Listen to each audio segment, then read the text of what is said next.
Good morning বন্ধুরা। আজ 30 October বৃহস্পতিবার। আজকের সকালের বরাক তথা সমগ্র আসামের গুরুত্বপূর্ণ খবরগুলি হল: শ্রীভূমিতে কংগ্রেসের সভায় বাংলাদেশের জাতীয় সঙ্গীত গাওয়া নিয়ে এবার ভয়ঙ্কর ঘোষণা করলেন রাজ্যের মুখ্যমন্ত্রী ডক্টর হিমন্ত বিশ্ব শর্মা। শ্রীভূমির কংগ্রেস সদস্যের বিরুদ্ধে রুজু হবে রাষ্ট্রদ্রোহের মামলা। শ্রীভূমিতে কংগ্রেসের সভায় বাংলাদেশের জাতীয় সঙ্গীত গাওয়া নিয়ে কঠোর এবার মুখ্যমন্ত্রী হিমন্ত বিশ্ব শর্মা। খুব শীঘ্রই এই সকল লোকের উপর নেওয়া হবে আইনি ব্যবস্থা। অক্টোবর মাস শেষ হয়ে শুরু হতে চলেছে নভেম্বর মাস, আর নভেম্বরের 1 তারিখ থেকে দেশ জুড়ে বড় বড় পরিবর্তন হতে চলেছে। এর মধ্যে রয়েছে আধার কার্ড, ব্যাংকিং সিস্টেম, গ্যাস সিলিন্ডারের মতো 3টি বড় নিয়ম, যা আগামী 1 নভেম্বর থেকে বদলে যাবে। প্রথমত, আধার কার্ড আপডেট প্রক্রিয়া সহজ হচ্ছে 1 নভেম্বর থেকে।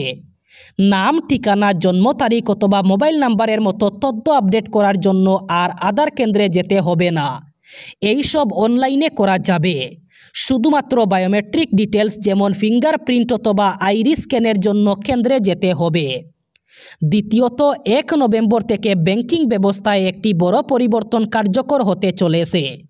গ্রাহকরা এখন তাদের ব্যাংক অ্যাকাউন্ট লকার এবং সেফ কাস্টাডির জন্য কেবলমাত্র একজন নয়, 4 জন মনোনীত ব্যক্তিকে মনোনীত করতে পারবেন। এই পরিবর্তনটি ব্যাংকিং আইন সংশোধনী 2025-এর অধীনে বাস্তবায়িত হচ্ছে। সেই সাথে প্রতি মাসের মতো 1 নভেম্বর এলপিজি, সিএনজি এবং পিএনজির দাম পর্যালোচনা করা হবে। আগামী 1 নভেম্বর কমতে পারে এলপিজি রান্নার গ্যাসের দাম।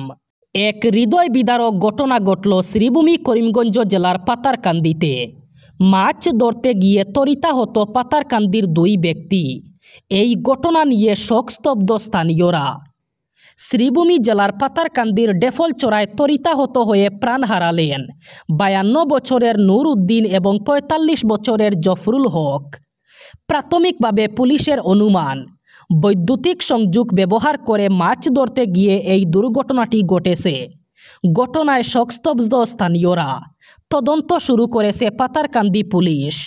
পুলিশ জানিয়েছে, হয়তো বৈদ্যুতিক সংযোগ দিয়ে মাছ ধরতে গিয়েছিলেন ওই 2 ব্যক্তি এবং কোনোভাবে বৈদ্যুতিক সংযোগ তাদের শরীরে স্পর্শ করে এবং তরিতাহত হয়ে ঘটনাস্থলেই মৃত্যু হয় তাদের। অসমে এসআইআর না করার পিছনে লুকিয়ে আছে রাজনৈতিক উদ্দেশ্য, এভাবেই ক্ষোভ প্রকাশ করলেন তৃণমূল সাংসদ সুস্মিতা দেব। অসমে আপাতত কেন হবে না এসআইআর, এ নিয়ে শুরু নতুন আলোচনা। অসমের নাগরিকপঞ্জি এবং ভোটার তালিকা ঘিরে আবার সরগরম রাজনীতি। এটা আসলে আরেকটি এনআরসি। অসমে এসআইআর না করার সিদ্ধান্তে ক্ষোভ প্রকাশ সাংসদ সুস্মিতা দেবের। সুস্মিতা দেব বলেন, অসমে এসআইআর না করার পেছনে লুকিয়ে আছে রাজনৈতিক কোনো উদ্দেশ্য। এনআরসি প্রক্রিয়া এখনও অসম্পূর্ণ, তবুও সরকার এবং নির্বাচন কমিশন স্পষ্ট অবস্থান নিচ্ছেন না। মুখ্যমন্ত্রী এবং নির্বাচন কমিশনের সিদ্ধান্ত নিয়ে ক্ষোভে ফেটে পড়লেন রাজ্যসভার সাংসদ সুস্মিতা। কংগ্রেস হাইকমান্ড অসমে লুরিনজ্যোতি গগৈয়ের দল অসম জাতীয় পরিষদ অথবা এজিপির সঙ্গে জোট গঠনের প্রস্তাবে সায় জানিয়েছে। লুরিনজ্যোতির দল মোট 10টি আসন চেয়েছে কংগ্রেসের কাছে। এজেপি নাকি জানিয়েছে কমপক্ষে 6টি আসন বিধানসভা কেন্দ্রে দিতে হবে, নইলে কংগ্রেসের সঙ্গে জুটে যাবে না। প্রমোদ বড়োর দল ইউপিপিএল ভিতরে ভিতরে কংগ্রেসের সঙ্গে জোট গঠন নিয়ে আলোচনা শুরু করেছে, তবে কেউই এ নিয়ে সরাসরি মুখ খুলছেন না।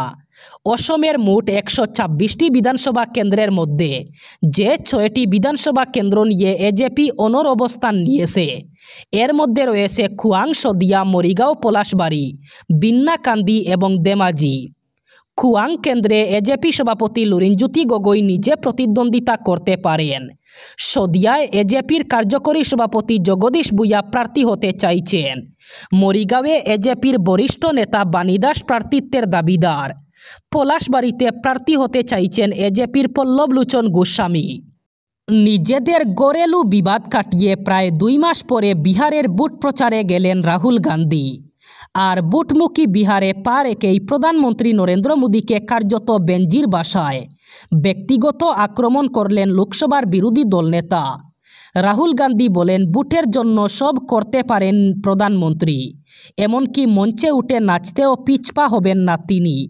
মুজফ্ফরপুরে মহাজোটের মুখ্যমন্ত্রী পদপ্রার্থী তেজস্বী যাদবের সঙ্গে যৌথ জনসভায় রাহুল বলেন, প্রধানমন্ত্রী নরেন্দ্র মোদী ভোটের জন্য সব করতে পারেন। দিল্লিতে ছট পুজোয় যমুনার জল ব্যবহার নিয়ে যে বিতর্ক হচ্ছে, সেই বিতর্ক উস্কে দিয়েছেন রাহুল গান্ধী। অভিযোগ উঠেছে, দিল্লিতে ছট পূজা উপলক্ষে যমুনায় ডুব দেওয়ার নাটক করেছেন মোদী। আসলে তার জন্য বিশেষ পুকুর তৈরি করা হয়েছিল। যদিও বিষয়টি প্রকাশ্যে আসার পর আর ওই নকল যমুনার জলে ডুব দেননি মোদী। প্রধানমন্ত্রীর ওই অনুষ্ঠান বাতিল করা হয়। রাহুল এদিন বলেন, সাধারণ বিহারীদের দূষিত যমুনার জলে ছট পুজো করতে হচ্ছে, আর মোদী ডুব দেবেন নিজেই সুইমিং পুলে। আসলে প্রধানমন্ত্রীর যমুনার সঙ্গে কোনো সম্পর্ক নেই, ছটের সঙ্গে কোনো সম্পর্ক নেই। তিনি শুধু আপনাদের ভোট চান। কণ্ঠশিল্পী জুবিন গর্গের মৃত্যুর তদন্ত নিয়ে এবার অসম সরকারকে সতর্ক করলেন কংগ্রেস সাংসদ গৌরব গগৈ। তিনি বলেন যে তারা বিশেষ তদন্ত দল ব্যবহার করে নির্দোষ মানুষদের হয়রানি করতে পারে, যা জুবিন গর্গের মৃত্যুর মামলার তদন্তের সঙ্গে সম্পর্কিত। সংবাদ মাধ্যমের সঙ্গে কথা বলতে গিয়ে গৌরব বলেন, আমি অসম সরকারকে সতর্ক করছি, এসআইটির মাধ্যমে নির্দোষ মানুষদের লক্ষ্য করবেন না। 30 দিনেরও বেশি সময় পেরিয়ে গেছে, কিন্তু আমরা এখনও পর্যন্ত জানি না জুবিন গর্গের মৃত্যু কিভাবে হয়েছে। তিনি অভিযোগ করেন যে রাজ্য প্রশাসন সত্যের অনুসন্ধান থেকে তদন্তকে বিচ্যুত করছে এবং প্রধানমন্ত্রীর প্রতিপক্ষ এবং সমালোচকদের বিরুদ্ধে ভীতি প্রদর্শন চালাচ্ছে। গৌরব গগৈ আরও বলেন, সত্যের সন্ধান না করে এসআইটিকে ব্যবহার করা হচ্ছে মুখ্যমন্ত্রীর সমালোচকদের এবং কর্মীদের উপর নির্যাতন চালানোর জন্য। প্রথমবার রাফাল যুদ্ধ বিমানে উঠলেন রাষ্ট্রপতি দ্রৌপদী মুর্মু। রাষ্ট্রপতিদের মধ্যে দ্রৌপদী মুর্মুই প্রথম যিনি রাফালে চড়লেন। বুধবার হরিয়ানার আম্বালায় বায়ুসেনার ঘাঁটিতে সামরিক পোশাক পরে তাকে রাফাল যুদ্ধ বিমানে উঠতে দেখা যায়। সামরিক পোশাক এবং চোখে সানগ্লাস পরে রাফালের পাইলটের সঙ্গে ছবিও তুলেন দ্রৌপদী মুর্মু। বেলা 11:27 তিনি রাফালে চড়ে রওনা হন। উল্লেখ্য, পদাধিকারের ভিত্তিতে ভারতের রাষ্ট্রপতি সামরিক বাহিনীর সর্বাধিনায়ক।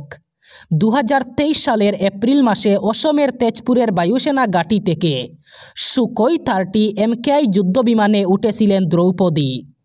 বিশ্বের প্রথম সারির উন্নত যুদ্ধবিমানগুলির মধ্যে রাফালের খ্যাতি রয়েছে। এটি ফ্রান্সের দাসো এভিয়েশন সংস্থা তৈরি করে। অপারেশন সিঁদুরের সময় এই যুদ্ধবিমান ব্যাপক গুরুত্বপূর্ণ ভূমিকা পালন করে। ফ্রান্সের কাছ থেকে 2016 সালে 36টি রাফাল যুদ্ধবিমান কেনার চুক্তি করেছিল ভারত। আবার 63,000 কোটি টাকার বিনিময়ে আরও 26টি রাফাল যুদ্ধবিমান কিনতে চলেছে ভারত। এবার বরাক উপত্যকার 3 জেলার আজকের আবহাওয়ার খবর। আজ 30 অক্টোবর বৃহস্পতিবার বরাক উপত্যকার 3 জেলায় গরমের সম্ভাবনা। আজ শিলচর কাছাড়ে সর্বোচ্চ তাপমাত্রা থাকবে 33 ডিগ্রি সেলসিয়াস এবং সর্বনিম্ন তাপমাত্রা থাকবে 26 ডিগ্রি সেলসিয়াস। শ্রীভূমি করিমগঞ্জে আজ সর্বোচ্চ তাপমাত্রা থাকবে 33 ডিগ্রি সেলসিয়াস এবং সর্বনিম্ন তাপমাত্রা থাকবে 26 ডিগ্রি সেলসিয়াস। একইভাবে হাইলাকান্দি জেলায়ও আজ সর্বোচ্চ তাপমাত্রা থাকবে 33 ডিগ্রি সেলসিয়াস এবং সর্বনিম্ন তাপমাত্রা থাকবে 26 ডিগ্রি সেলসিয়াস। আজ বরাক উপত্যকার 3 জেলায় গরমের সম্ভাবনা। এই ছিল আজকের সকালের গুরুত্বপূর্ণ খবরগুলি। ভিডিওটি অবশ্যই লাইক করবেন এবং চ্যানেলটি সাবস্ক্রাইব করবেন।